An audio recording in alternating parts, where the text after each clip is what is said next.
Welcome to UO Today. I'm Steve Shankman, Director of the Oregon Humanities Center. Our guest is Mike Aronson, Assistant Professor in the English Department's Film and Media Studies program. Michael Aronson earned his BA at Penn State, his MA and PhD at the University of Pittsburgh, and he came to Oregon in 2003. He teaches motion picture history from exhibition and the early cinema to the development of the Hollywood studio system and new media. He himself worked in film and video production for 12 years as a camera operator, director of photography, and as an assistant cameraman. He is the author of the book Nichols and Steele, Pittsburgh at the Movies, 1905 to 1929, under contract to the University of Pittsburgh Press. Welcome. It's great to have you here. Thanks, Steve. So you're not used to being on this side of the camera, no, apparently. I'm very much more comfortable behind the camera than in front of it. Do you think that's true of a lot of people that work behind the cameras? Do any of them have this urge to sort of get up in front of them? Or directors sometimes, but cameramen never. Uh-huh. Yeah, they're very much happier in the dark. Well, we appreciate the sacrifice that you're making to inform the public about the important work that you're doing. So how did you get drawn to the cinema, and particularly to early cinema? Yeah, early cinema, it came fairly late. I mean, I was always interested in production, and my kind of goal as an undergraduate was to go to Hollywood and work in the industry. But I've always been interested in old things. I mean, early cinema is not old by a lot of my colleagues' definition, but just the general sense of the past, I think. And then once I started watching the films, I kind of got sucked in. So let's go back to what you just mentioned. That is how you got into film. So yeah, I mean into film studies in general. When you were an undergraduate major, so your idea, what did you study, and then you thought you'd just go to Hollywood? Is that right? Yeah, I know that's something that every parent's nightmare, I think, pretty much. But, I know it worked out for you though, didn't it? It did work out, and I think to my parents' credit. But I grew up in an academic family, and I think they were happy that I was just doing something that I was really interested in. I think I've always just been interested in images, and just drifted into kind of the production of images. And once I got started, I had really great training from early cameramen who had gone into teaching and later in life. And I think it just was something that I was naturally attracted to. It's a combination of, as I said, images and also just the actual mechanics of cinema was something that fascinated me. So, in other words, you're professors at Penn State, and you majored in film? I majored in film and video, and he was an old Czechoslovakian cameraman who had immigrated to the U.S. after World War II, and he was the classic kind of stern taskmaster, but really taught me to kind of love the image. Yeah, and so then you just went ahead and went to Hollywood.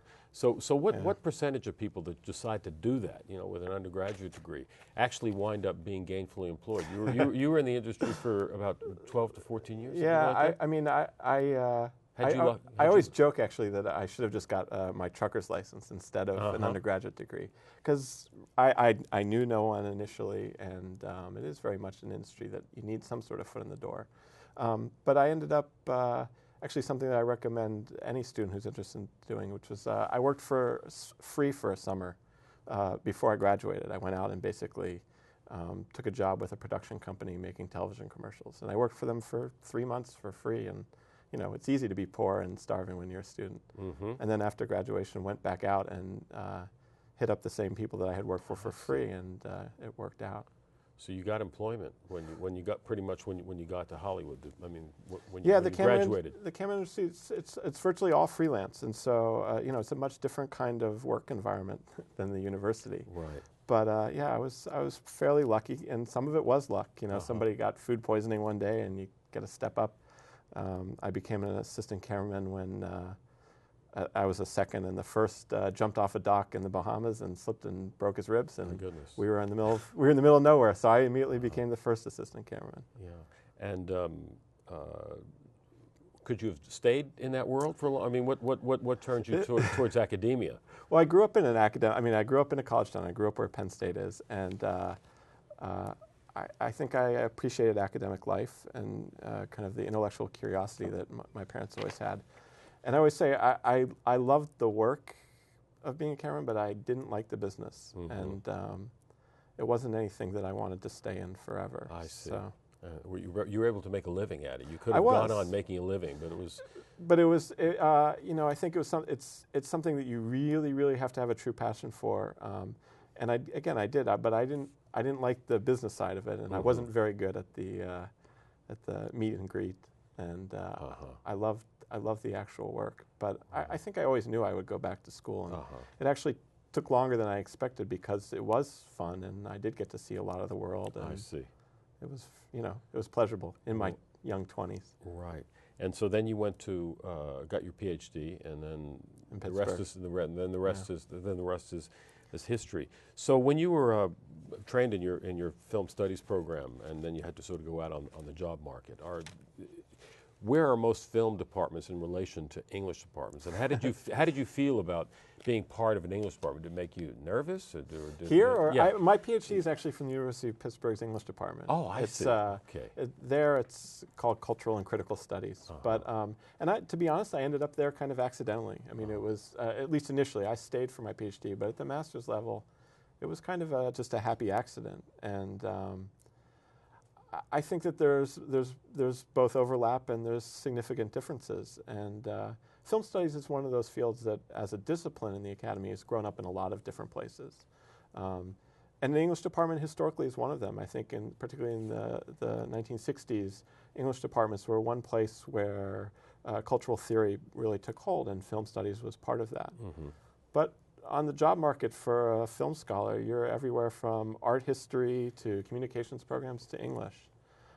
Because I had training in things like composition and had come from a program like Pittsburgh, I was pretty comfortable with it. Except for Milton. Yeah, well, that said, there are, like I said, significant differences. And, well, not everybody at the English department who doesn't do film likes Milton. So I think true. you're in good company. But there are a lot of films of Shakespeare, so you know we have that in common. So. That's right. So where do you see film in relationship to English? I mean, where do you see what you do in relationship to the department and to the mission of an English department? And do you care about that? This is going to be on. This is going to be on live. Hopefully, not live. My chair's not watching this. Yeah. No.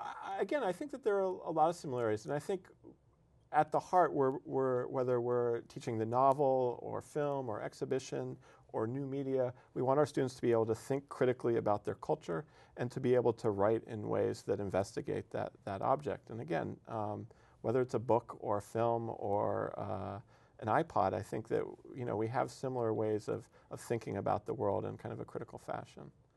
Now, for our audience out there that some of whom may not have taken classes in film when they were in college, or they haven't been to college, or they're thinking of coming and taking film.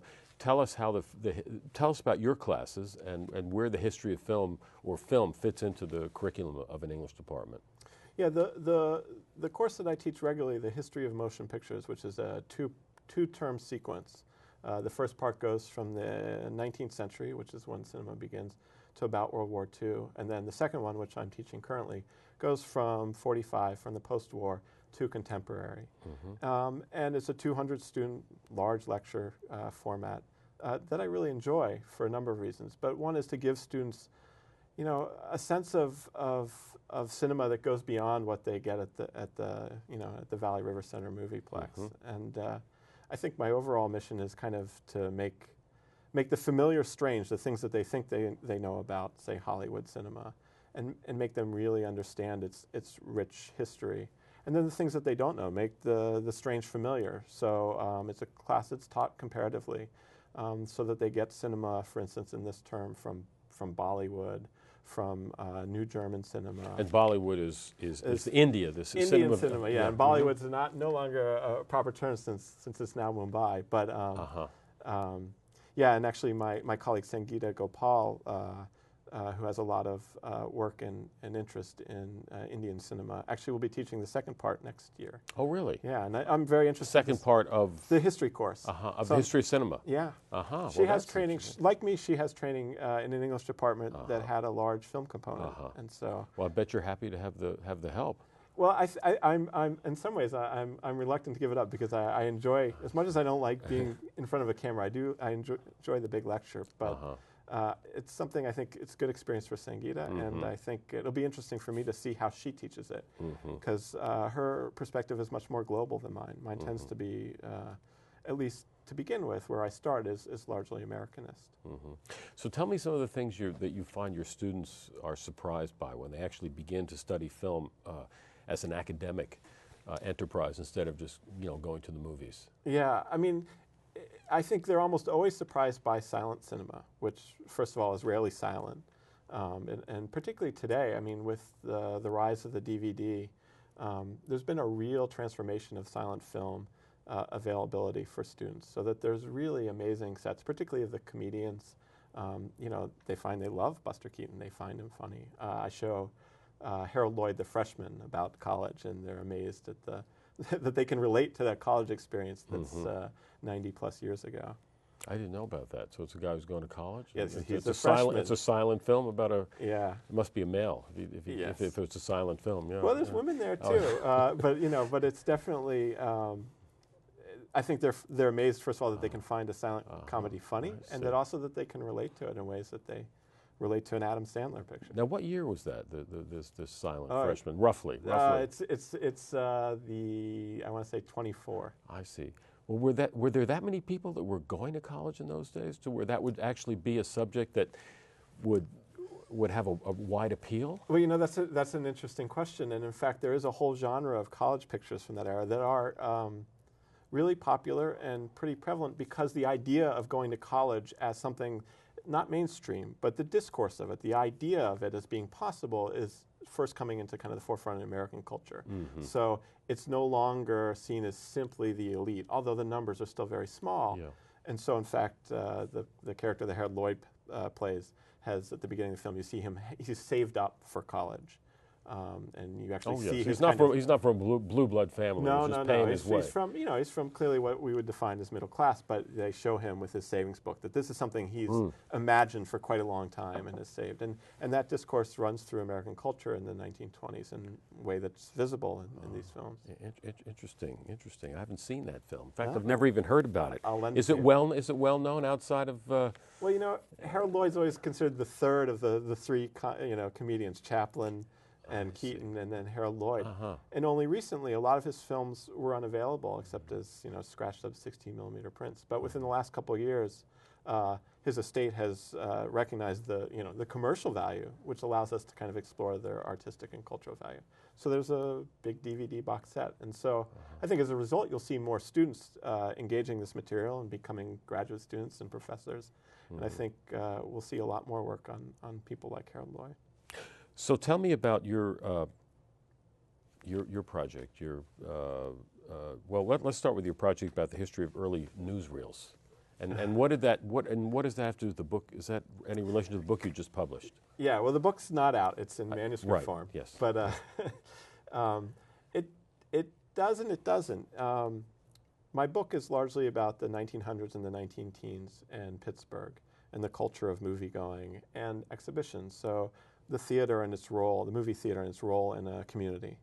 The newsreel article, which is coming out, is something that's more, in some ways, more intensely personal, because it's an article that's coming out in Film History this spring, written by myself, my father, and my sister. And it's about my grandfather, who managed a newsreel-only theater in Dallas in the 1940s. It actually opened up the week that Pearl Harbor was bombed. Wow. Yeah, good fortuitous timing for a newsreel theater.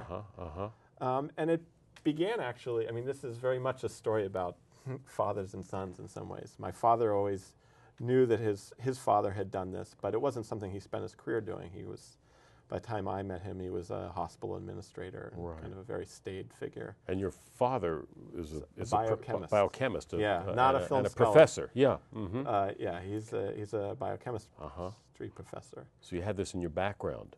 Well, I think he thought I was slightly crazy, but then when I went to graduate school, he began to profess this interest in his father's history, and he knew very little about it. It was when he was a very little boy, and but he became interested in it for a number of reasons, but one was actually because of eBay.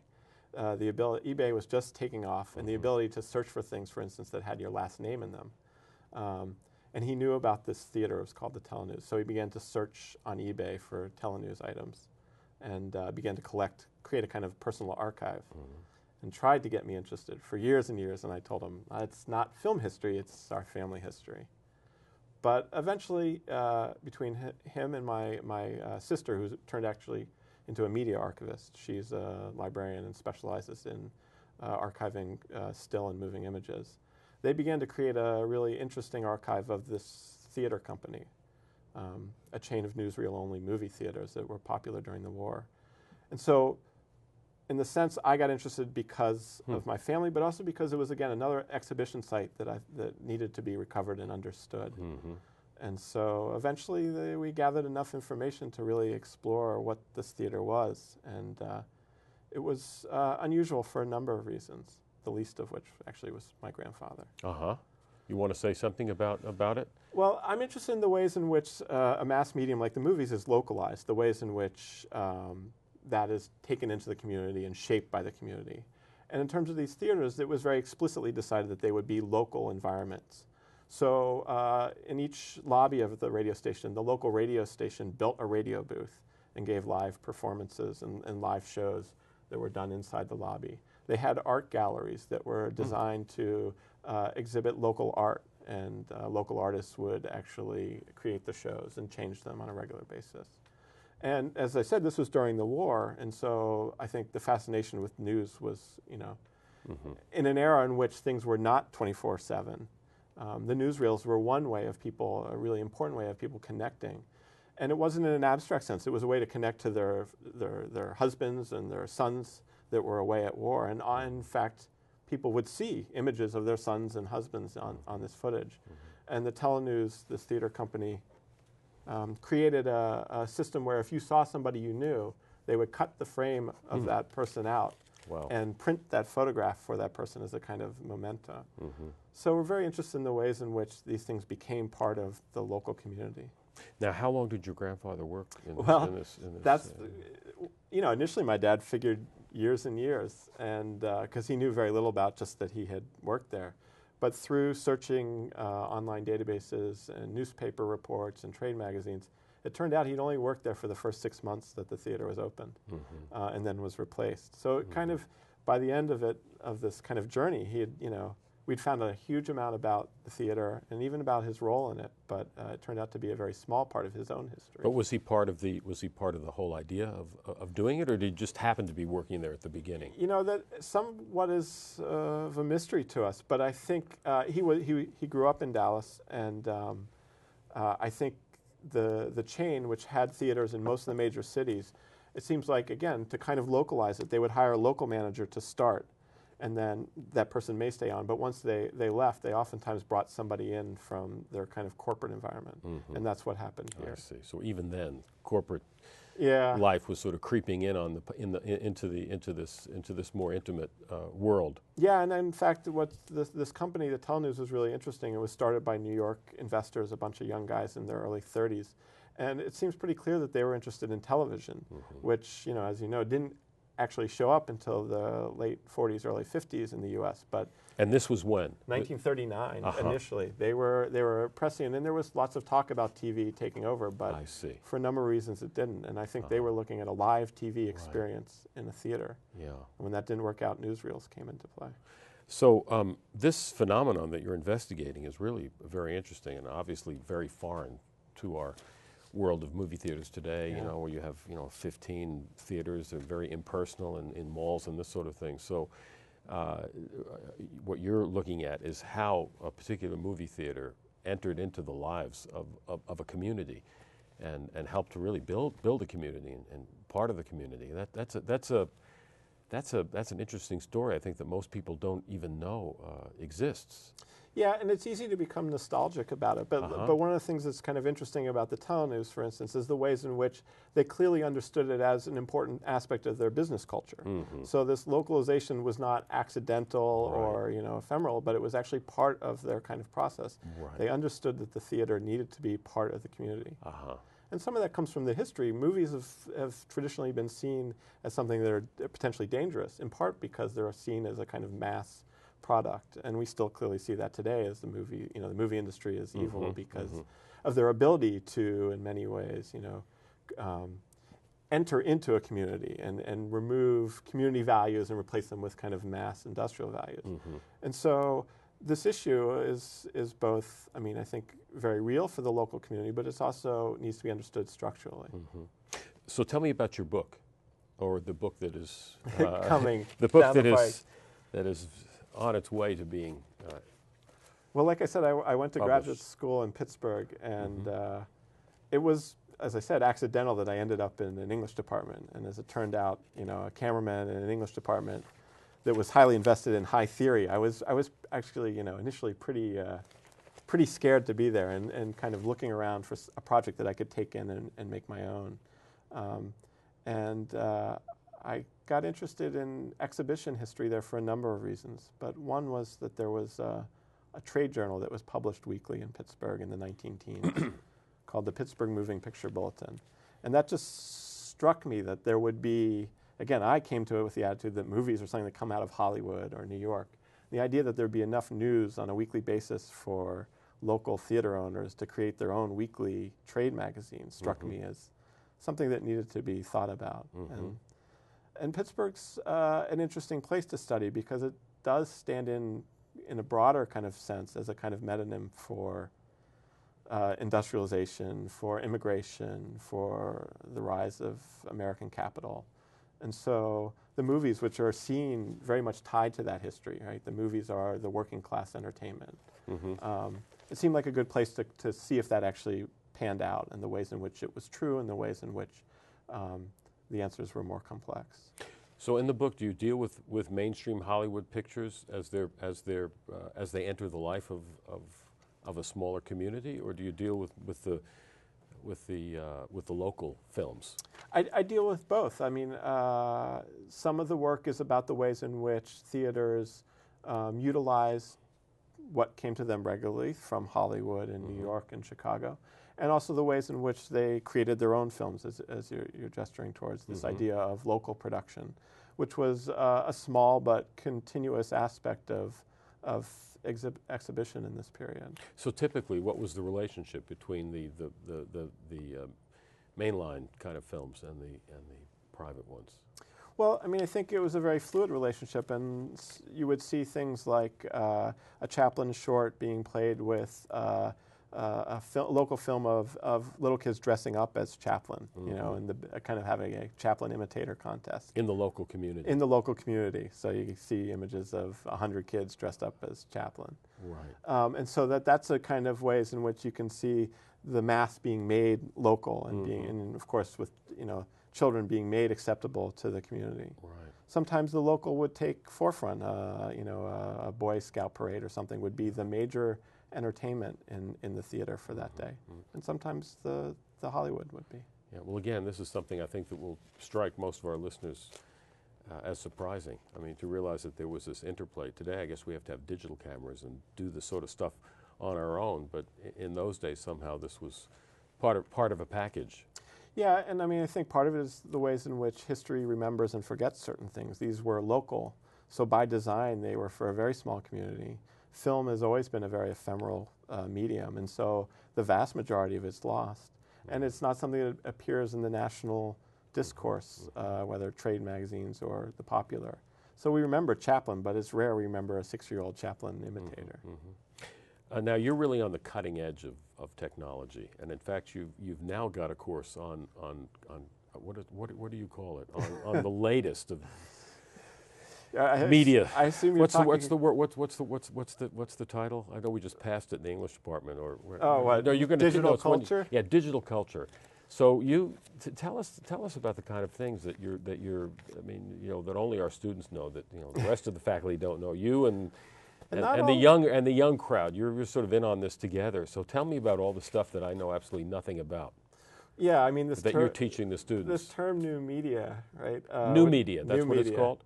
Yeah. Well, that's a term that gets used, and of course it's problematic in some ways because the cinema in the 1890s was new media. But I think that's in some ways what draws me to digital media, to whether it's digital film or or things that are going on the web or virtual reality is that they're in the process of figuring out what their role is in culture, and we're in the process of figuring that out. Very much the same as cinema was at the turn of the last century. So for me, theoretically, and kind of just as a kind of history of the present, I'm interested in new media. But how do you get the critical distance on it, to know what to pick or to know what's going to last? I mean, how do you, what do you have your students do? I mean, there's no way to know what will last and what will, I mean, and what's fascinating about it is, I mean, I've been teaching this class since I was in Pittsburgh, is how radically the actual objects have changed. Right. YouTube didn't exist 3 years ago. YouTube, which yeah, are, YouTube is a portal site that allows user content, particularly user moving images, to be posted and to share them. I see. Yeah. So anything from your grandmother's 75th birthday to skateboard tricks to clips of the dinosaur show. Right. Yeah. So how do you and do you show your students how to do it, or do you comment on these as cultural phenomena? Yeah. How do you structure the? It's not a production course. It's not about tools. Although one of the things I think it's important for students to understand are the ways in which tools and their limitations and their possibilities determine cultural issues, help shape the ways in which we think about things. So for instance, with something like YouTube, our sense of what a movie is radically changing as it becomes smaller and shorter. What constitutes the aesthetics of a screen that's 2 inches by 2 inches wide versus the widescreen Cinerama of the 1950s has a role in the kinds of stories that get told and how we think about them. But largely it's a kind of critical exploration of what's going on today. Well, Mike, thank you very much for being with us, and I want to invite our audience, if you want to know what's going on today in media, and this is a guy to study with. We've been speaking with Mike Aronson of the English department at the University of Oregon. Thanks for being with us.